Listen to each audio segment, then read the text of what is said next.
Hey everyone, welcome to It Tastes Different Game Reviews. What are we reviewing this time? Soul Hackers 2.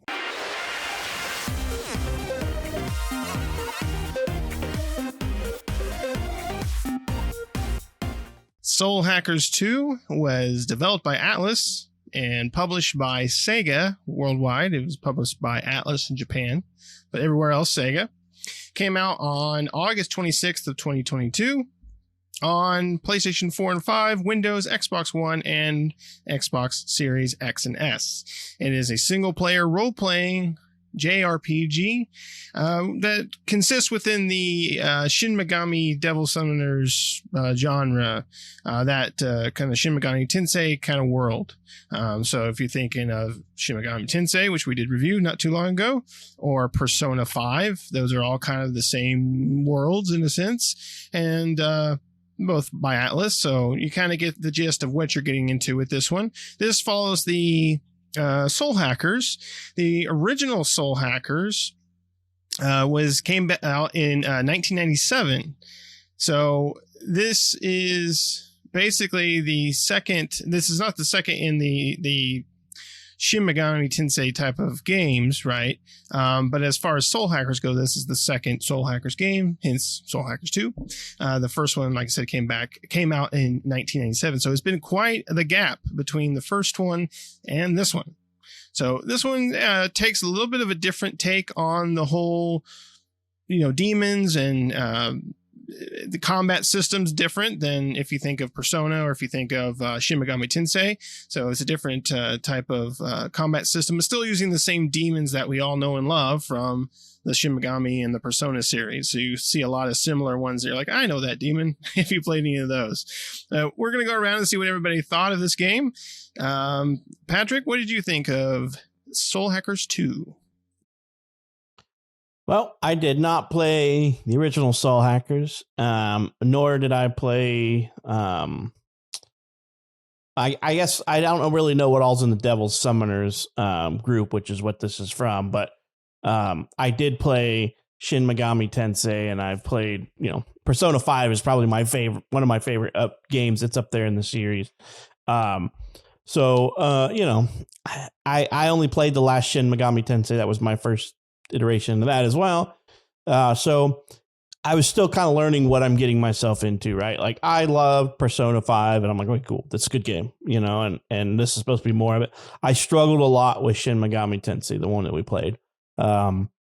This one, I struggled with it at first just because, it is a JRPG and they can be very long-winded. This game has a very, very long introduction to the game. Before you actually even get to play. There's a lot of back and forth, a lot of story building and world building and stuff like that. So if you like the kind of games like Persona 5 and stuff like that, you need to just pay attention to what's happening in the beginning because they're teaching you fundamentals of the game that if you don't think about, it will make for a very difficult game. And there's things you can miss. But I do like the style of the game. And things like that. I like battling and turn-based combat type stuff that this game's all about. I like all the merging of demons to make stronger demons or, finding demons out in the wild and,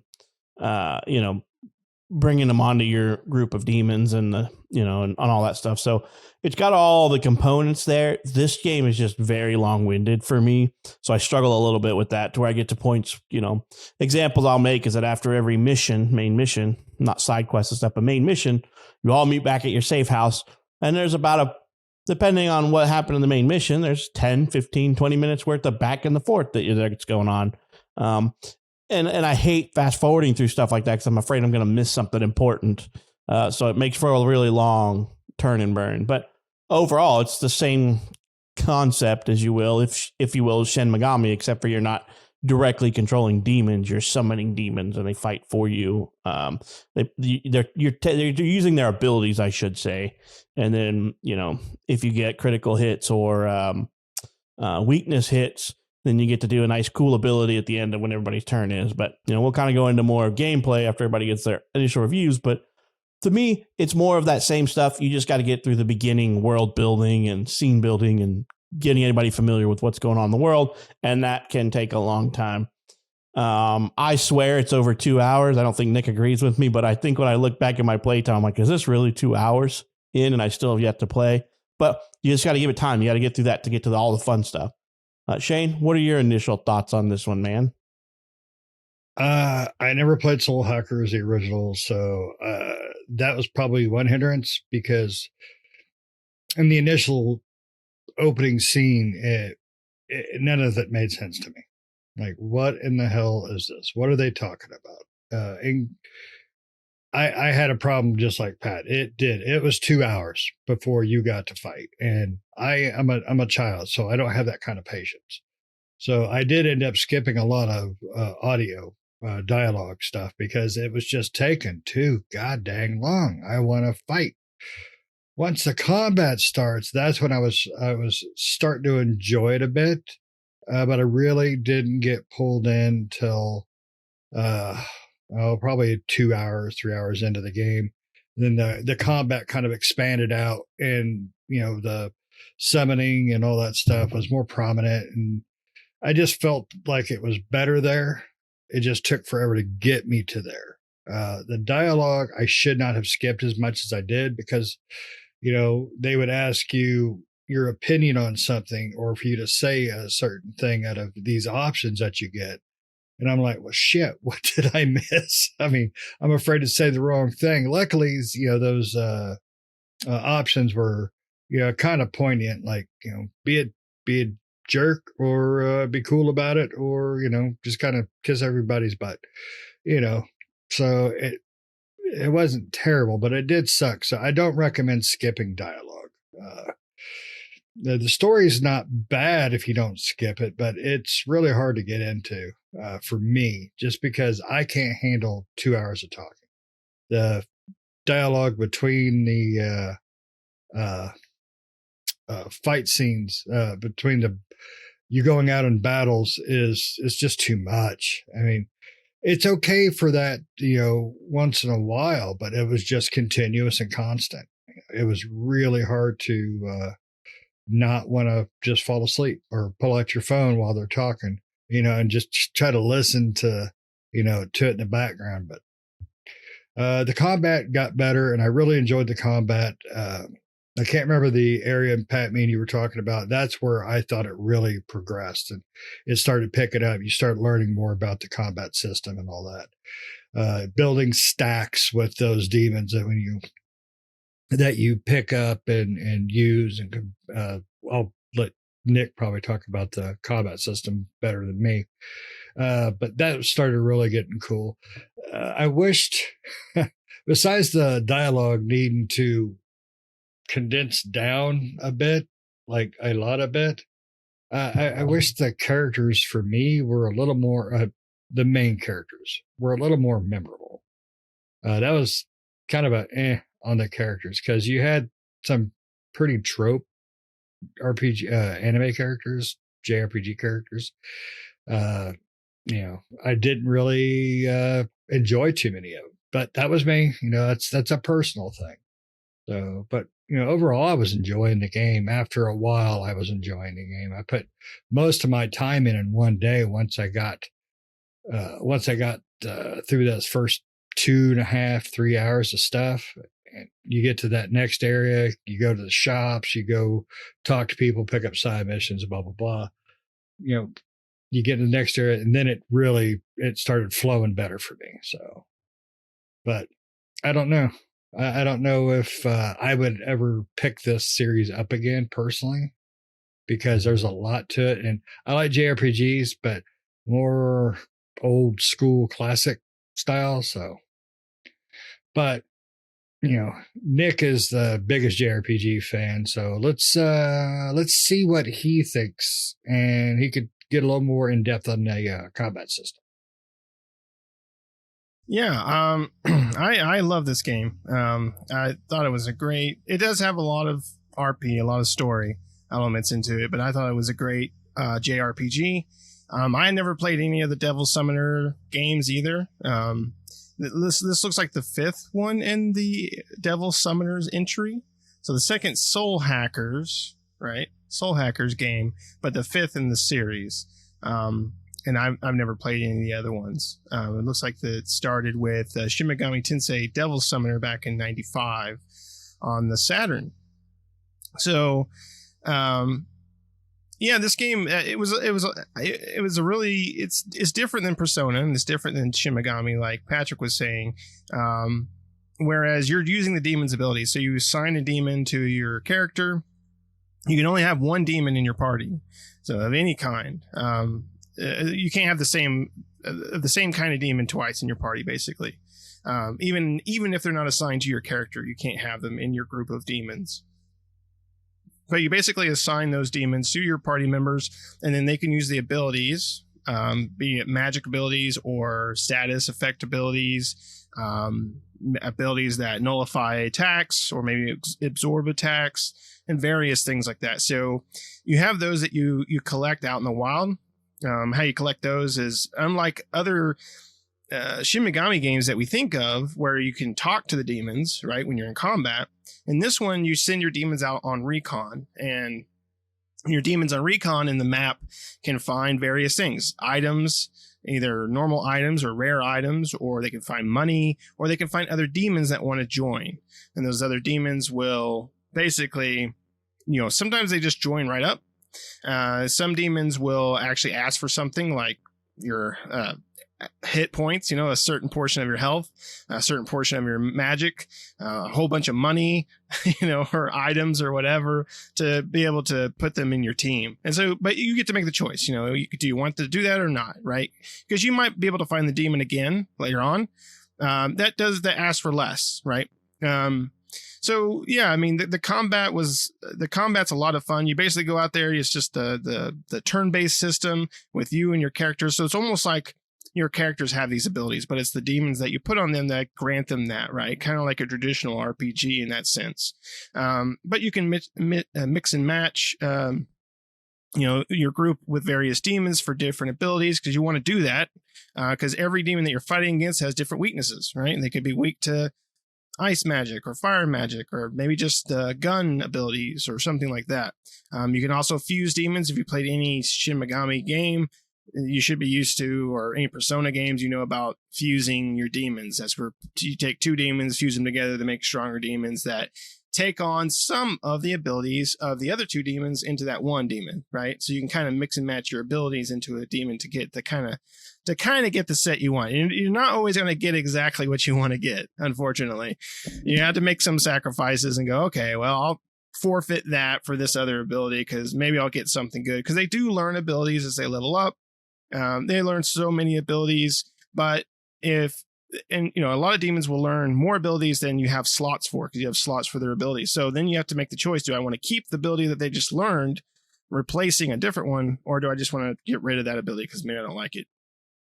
So there's a lot of strategy in thinking about what you want to choose, what you want to take into a fight, but you can switch up demons within the fight. You have commander skills that the main character Ringo can basically utilize during combat. One of them is changing out a demon for one of your guys. You can basically select one of your people, change out a demon on the fly if maybe they don't have a weakness to any of the demons you're fighting, right? And that comes in handy, not so much when you're fighting regular units, but especially when you're fighting bosses or harder units. Then you're like, oh, this guy has no weaknesses whatsoever. I'm swapping him out for something else because he ain't going to do jack. All right, he's just kind of a waste sitting there, because you don't do a lot of damage unless you hit their weakness. You're just really just inching that health bar down if you're just hitting them with normal attacks. But yeah, this game was a lot of fun. It does have a lot of RP, so kind of get set in for that. That's kind of normal for JRPGs to have a lot of RP in there. But I think the combat, the main story missions, the side missions, all that I found to be really fun. I ended up finishing the game, completing it. And, the story does have some twists and turns. It had one thing that I knew I could call that from a mile away, but it also had another twist that I was like, oh, I wasn't expecting that. So that was kind of nice to see something that I wasn't quite expecting. And so, the story isn't like the story's not revolutionary, right? You're not going to go like, oh my God, I'm going to go write a blog about it or something like that. But, it's your average JRPG story, right? If you think of those stories, they're not really the greatest. They're not horrible, but they're not like thought provoking or anything like that. They're just kind of like, oh, that's cool. So, but ultimately I thought this game was a lot of fun. I really enjoyed it. I enjoyed playing through it. The main storyline, if you just go through the main story, probably about 30 hours of completion. But if you're going to be a completionist, probably about 80 to maybe more, depending on how much you take your time and how, if you get lost in certain things and stuff like that. You could look at close to 100 hours possibly before you complete everything in this game that this game has to offer. Once you beat the game, it unlocks New Game Plus, and New Game Plus has extra stuff as well as new quests that you don't get during the first go through of the game. New side quests and stuff that only open up during New Game Plus. So, but it allows you to carry over your levels. You don't carry over your soul level, so we can all talk about soul level, or maybe Patrick can talk about soul level in the soul matrix. But you don't carry that over, but you carry over a lot of other things in New Game Plus. So if you want to go through the game again, you'll be out leveled for everything, but that'll allow you to go through the matrix a little bit better and to check out those new side quests if you wanted to. But yeah, right. Awesome. Yeah, the combat in this game reminds me a lot of the Persona series combat. I mean, to me it does anyway, because it's basically exploiting demon weaknesses, and it ranges from they're weak to it to where they have no resistance, they're not weak to it, it's just general damage. There's a slight resistance to it, and then there's all out, like you ain't doing any damage to them if you attack them with this affinity, and then there's the reflect. They can reflect certain abilities back at you, and that gets really bad, right? Especially if you whip out a really big heavy hitter on one of them and he just reflects it right back to you. And then at the end, if you basically hit their weaknesses at the end of your turn, they have a technique called the Sabbath, which is just the same thing in Persona is the all out attack, and it's an all out attack that you do, and you can build up stacks of those weaknesses, and it just makes the Sabbath that much of a stronger ability, right? And then you get command abilities, which allows all regular attacks to build up Sabbath points as well, as long as it's not resisted, and so you can imagine if you're in a big old room and you're doing a lot of AoE, you can build up that Sabbath pretty high to basically just wipe out everything that's attacking you.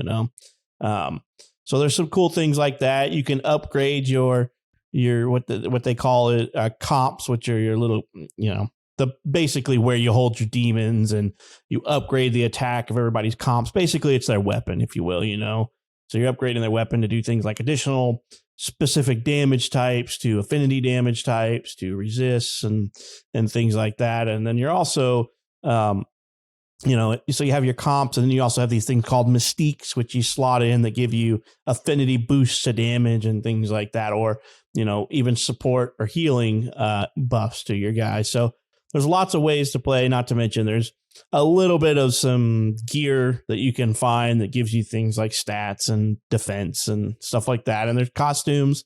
I've yet to find any different costumes. From what I understand, most of them are DLC or pre-order stuff for the costumes for them. So there's a lot to this. There's, outside of fusing demons, where you get to merge the demons together and say, I want a couple abilities from my original one, and I'll take these abilities from that one and mission match them to basically be what you want. And then you just got to be careful and make sure that your character that you're putting that demon with has the matching corresponding affinities, because you can completely put stats and stuff on a summoner who has no affinity for that. So you just wasted those affinities. So putting poison or something on somebody who has no affinity for it, it's just a waste. They're not going to get any bonus to it. So, and that's what your object is to do, is basically do as much damage as you can before the enemy can do their turn, and, and basically get them out before they can kill you and your party. And, you're basically running through these missions, and you have things like health and mana that run out. Now, like as Nick mentioned, your little scouting demons that you send out, they can sometimes randomly bring you health and an MP, and you can build all that stuff back out. You can also eat before you go out, which gives you bonuses and things like that. It's just there's like layers upon layers upon layers of this game. And then Nick was talking about the Soul Matrix earlier, where you're clearing floors for your different companions to, gain abilities. You're unlocking and cleansing their soul matrix, and you're getting abilities and things like that from every level you clear for them. And unlock, there's there's doors that take you into certain areas only unlock for a story. So there's a lot to this game, which hence the 80 hours, because you also got side quests that will send you back to an area you've already been, and sometimes that could get a little repetitive when you're just rehashing starting areas, but all of them do it. Persona, all of them do rehashing of areas over and over. That's how they help you level up and build up. There's a lot to this game, and I think there's 8 affinities. There's fire, ice, force, ruin, electricity, gunfire, physical, and I think they call it light or almighty or something like that. I can't remember what they call it. And Almighty, that one's that Almighty's different, because I think of I think Shin Megami Tensei 5 had Almighty or light damage as part of something that you could boost up or stat, or it was one that you could set off as a weakness. But in this one, Almighty works differently. It's always it doesn't do any weaknesses, but it always hits. Right. I mean, it can miss, but I mean, it's always going to do damage. No one's reflective of it or anything like that. It's always going to do some sort of damage to demons. But demons can also do Almighty to you, which does the same thing to you, right? You don't get spells or items or anything that reflect that. Yeah. No.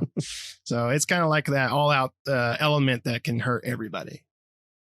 Yeah, one thing I do like about the combat that I don't know why, but it never dawned on me for 4 or 5 hours. I was doing a battle. There was 4 or 5 enemies out there, and it was my second round of attacks, and it just finally dawned on me. I heard the lady go, "Are you sure you want to do that?" And I realized she was telling me because I had I was doing something and they were resistant against, and it never dawned on me. They actually give you an audio cue on that.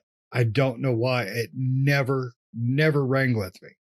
So after that, man, it's all I could hear is all right, you sure want to do it? Yeah, that's cool. I like that. When your team is actually commenting. They also give you an audio cue if it works as well. Yes. So if it's good, they'll be like, "Hey, yeah, go for it," and you're like, "Okay, cool." And if they say, "You sure about that?" Then you're like, "Oh, whoops," because I've missed that too. And it's that audio cue that it made me go, "Well, why don't I want to do this?" Oh, shoot, I didn't even know. What am I doing? Why am I doing that for? Mm-hmm. Yeah. Because when you're playing, you get the symbols that show up. If it's your first time, it's just a question mark, which I absolutely love that about the combat. That it tells you right there, point blank. Yes, you're going to hit them. No, you're not going to hit them. It's going to do mediocre damage, or you're going to tear that ass up. I like the way that combat works. I just wished I would have heard that audio cue much sooner. Just because it's perfect. I wish more games would do that. Make it blatantly, obviously clear. So say like the Final Fantasy series, you actually got to use a command to, I can't remember what it was called in the old ones, but to find out the stats of the enemy, weaknesses, tolerance, all that stuff. This one here, it's right there. It's in your face. I like it. I wish more games would do that. Yeah. And the combat's kind of interesting, with the whole being able to attack an enemy before it gets to you, which is knocking them over, which gives you a chance to ambush them. And if you don't attack them first and they get you, there's the chance they'll ambush you. But there's also risky enemies, I think is what they call them. And they are a different color. They're the black color. So normally enemies are red. When they show on the map, you don't know what's inside of it. You just attack it and then it spawns you all in there. And then the ones that appear as big black monsters, you can't knock them down, and they are usually higher level than you. So they're considered risky because that thing will just mop the floor with you. And then there's the golden ones, which contains loot.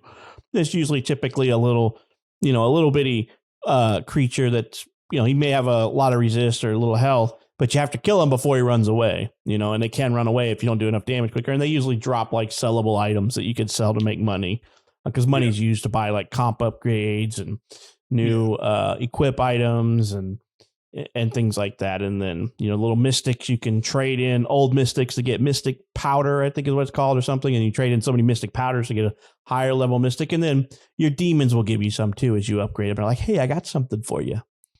So yeah, they're the cactuar of this game. They're the or the Diablo freaking little gold dome things or whatever they're called. I forget what they're called now. How are those? But yeah. So there's a lot to this game. There's lots of layers, lots to do. So if you if you like those type of games, you just have to put up with the RP. And in my opinion, the story in this game isn't very strong. That's my opinion. I know a lot of people love the story in these games, but like I love Persona 5. I didn't fast forward through any of that, did all the story. Shin Megami Tensei, I really couldn't get into the story on that one. And this one's a little bit better, but it's got really good gameplay in my opinion. And it's got a lot of layers to it. My biggest gripe is that I can't hold more than the one of the same type of demon, because there's so many times where I'm like wanting to make a demon. And I'm like, oh, I need one of those. And I'm like, crap, I have one of those, but it's equipped by that summoner because I merged 2 other demons and pulled a bunch of abilities and stats off of them to make this one the way I want it. And so now I'm kind of stuck. Do I use this demon to create more demons, or I go spend a whole bunch of money in this summons to, take the demon at its base level? And that's what I don't like, is because a perfect example I'll give you is there was a creature that I wanted to make that could do fire. You could do a singular fire and then an AoE one. Well, it required this dragon type. Well, this dragon type, I wanted it because I wanted to make an electric and fire type demon. And I wanted the stats off of an upgraded or leveled up dragon because he had a singular and a multi-strat AoE that. But if you do the search and do the merge that way, you only get the singular, the level 1, if you will, ability. And I'm like, well, crap, I want the AoE and the level 1.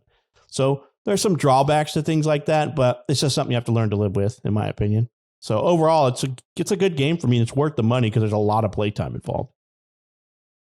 Yeah, I don't like it as much as you guys, but the combat is definitely, it's 7-layer bean dip. I mean, there's just so much to it, like you said. So the combat is the saving grace of the game. I don't really care for the story, mainly just because I always have a hard time with certain JRPGs. Persona is great. I didn't like Shin Megami much at all. This one to me is much better than Shin Megami though. But yeah, it's definitely worth the 60. Yeah. I would agree that the story is not its strongest suit. Like I said, I finished the game and the story is okay. It has its moments. I think the characters is what's really, besides the combat, I think the combat's really great. And then the world and the world's cool. And I think the characters in the world are really cool. Ringo, your main character, I think she's very, very good voice actor and actress, and does a really good. And that character, you as you play, you grow to like Ringo as a character. Saizo, which you get as your last one that you get, I think that's probably the best character in the game. That's probably one I think most people will end up just really enjoying that character all around. And then Melody, she's all right. She can have her moments. And then Arrow is, which is the first companion you get. He's kind of a jughead, and that doesn't change throughout the entire thing. He's probably the least one he's very basic. Like they took like a basic sheet of paper and made Arrow, and that's him. Right. And he's that way through the entire game. So he's like the one you're like, I don't give a crap about him. But the other ones I like, and everyone else, like Arrow's not bad. He's just like, he doesn't do anything like he's vanilla. He's very vanilla. Yeah. Somebody rolled dice and they got like straight 5s down every stat, and that was him. Exactly. Everyone else got some good stats. He got the basics. Yeah. He's super vanilla, and he doesn't change into anything else. He's vanilla from start to finish. But the other characters are cool, and the side quest characters are really cool as well. And all the characters that you interact with throughout the game are really cool. So I think they did a really good job with that. The story, it's your basic JRPG story. It has its moments, but all around it's kind of forgettable. But it's everything else that I think is really good. So would I recommend it? Yes. I mean, even at $60, there is a ton. If you love JRPGs, there is a ton to do in this game, and it will take a lot of your time up. So if you're looking for a good JRPG that's good combat and good exploration and quests and various things like that you want to sink your teeth into and sink your time into, there's your game. You got it, right? That one, you can definitely do that. Especially if you want to be completionist with it, you're looking at probably close to 100 hours of completionist time. And I did quite a bit, and I got 80 hours into it. So I didn't complete everything because I just got to the point where I was going to try to see if I can't finish this out before our review. So do you guys have anything else you want to add to this before we wrap it up here? Nope. Also, I will say this real quick. I like the art style and the voice acting. I was very happy with the voice acting.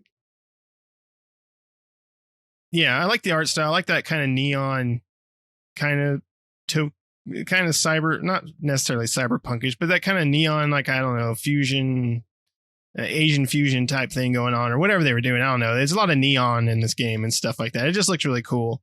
And I like the art style. And yes, the voice acting was really good. I mean, all the characters, even Arrow, is a character that you don't mind when they talk. Like, it's not a big problem. Yeah, even if he is vanilla, his dialogue. Even if he is vanilla. Right, exactly. So, but anyway, that's it for us. But let us know down in the comments below. Have you played any of the Soul Hackers or Devil Summoner series? This is the first Devil Summoner series for all of us. I've heard about this series before, but I've never played any of them. This was the first one for me. That's definitely different, but I like this one. So, I'm excited to see what they do next. I'm always excited to see what Atlus does. Most of their games are pretty good. They don't always hit it out of the park, but most of the time they do with a pretty good JRPG. So I always like to see what Atlus comes out with next. But let us know down in the comments below if you've played this game or if you're interested in, or if you played any of the Shin Megami games. Tell us what you like or what you're interested in, what you're hoping to see. Just let us know down below. But other than that, if you listen to the very end of this, go ahead and hit that subscribe button. If you're not already subscribed, hit the bell notifications to stay up to date with new videos that we do all the time. And we'll see you next time. See ya.